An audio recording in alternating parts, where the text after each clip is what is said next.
Hi, I'm Skyler Dumas. This is my patient, Justin Merriman. Today we're going to do some SOT videos. We're going to get started with the basic 8-step. So here we go. Patient's going to be standing.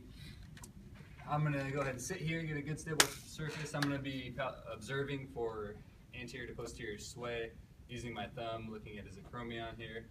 I'm going to close an eye, get a good look.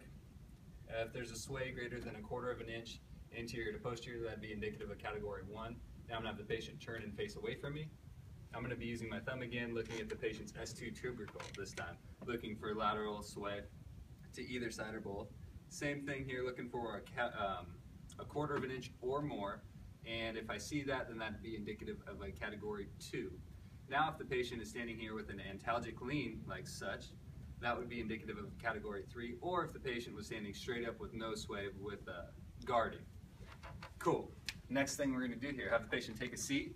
Chair's right there. I got you, buddy. I'm going to go ahead and palpate for the first rib. I'm going to ask my patient to flex and extend his neck. All right, so go ahead and do so. And as he's doing this, I'm feeling for elevation of the ribs, excessive movement and such. Now, if there's bilateral movement, then that would be indicative of a category 1. If only one of these two ribs is moving, that would be indicative of a category 2. Now, if neither rib is moving and he's doing some guarding, then we have a category 3. So moving on from here, I'm going to have my patient go ahead and lie supine on the table. And we're going to go ahead and check out our cervical indicators. So what I'm going to be doing is palpating his neck. If I find a bilateral tenderness at the C3 laminas, then that would be indicative of category 1. Now if I go a little lower and palpate the lamina of C4 and on the left feel it's tender, that'd be indicative of a category 2. But from there I'm going to go and I'm going to palpate the patient's cervical spine, his spinous processes, and his TVPs all the way up, asking if he feels any tenderness with those.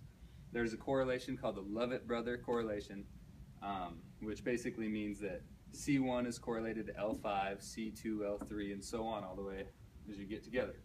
If I have a tender spinous in the cervicals, then I'm going to have that correlates to the lumbar mammillaries. If there's a tender transverse process in the cervicals, then that will correlate to spinous rotation in the lumbars. So that's it for cervical indicators. Now we're going to do our cervical compaction test.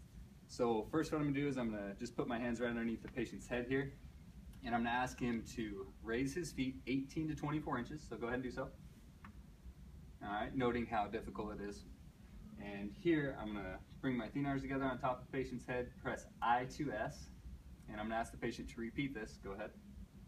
Alright, and then I'd ask the patient which one was more difficult or less. If it becomes easier with compression on the cervical spine, that would indicate a cervical subluxation as a primary. We'd go ahead and take care of that. Moving on, let's see. So from here, we're going to go ahead and hit the 4 steps. First step up would be, before I do it, we'll go ahead.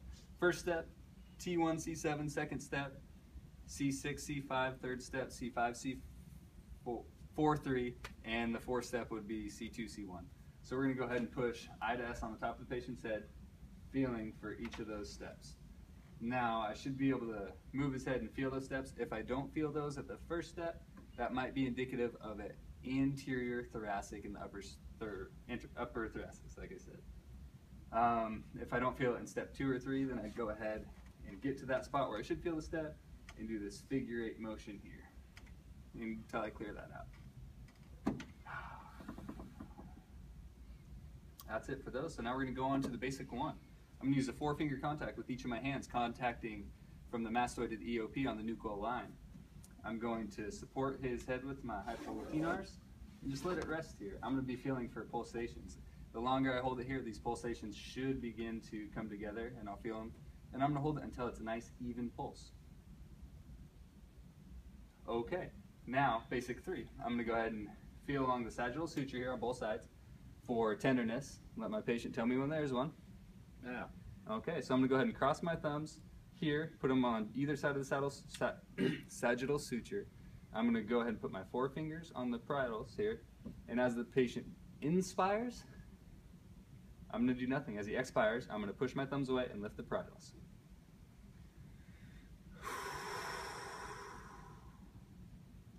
do this 2 or 3 times until the pain goes away. And then we're going to continue to palpate along and feel for those tender spots until we clear them all up. Out of breath, talking fast. Now we're going to move on to the psoas. So what I'm going to have the patient do, laying supine. Put your hands up above here for me. Extend those fingers. I'm going to stand here, grab, lean back. Not looking at his hands, I'm going to put them together. Put them right over. Looking for a longer arm, shorter arm. Right now this patient seems to be pretty even, but for giggles, let's assume his right arm is the short one. So we're going to go ahead and work on that right psoas.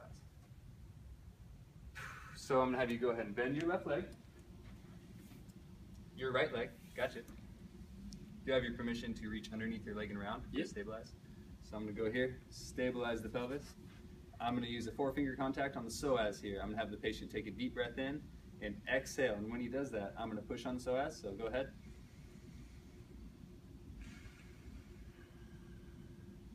And we're going to go ahead and do that one more time. Go a little bit deeper on this next inspiration. All right.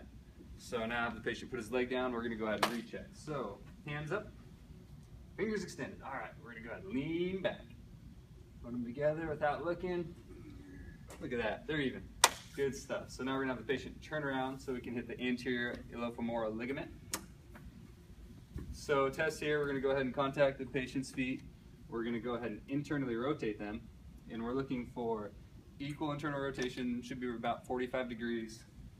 This patient appears to be about equal.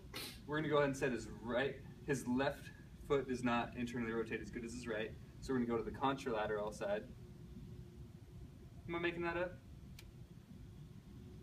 Yeah, I'm making that up. So we're going to go ahead and, since they're even, we're going to say his right one appears to internally rotate less than his left. We're going to work on that anterior iliofemoral ligament.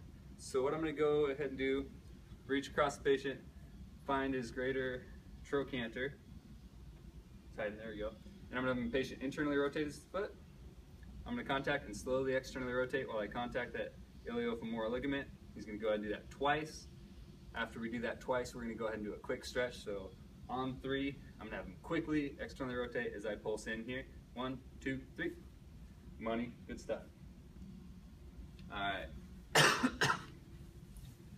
So now that we've done all that, we're going to go ahead and work on the arm fossa test. So we're going to find a strong muscle. Go ahead and put this arm up for me. Make a soft fist and hold. That's a strong muscle right there. Now I'm going to ask the patient to move to the side any anatomy that I don't want to be messing with. So go ahead and do that. Good.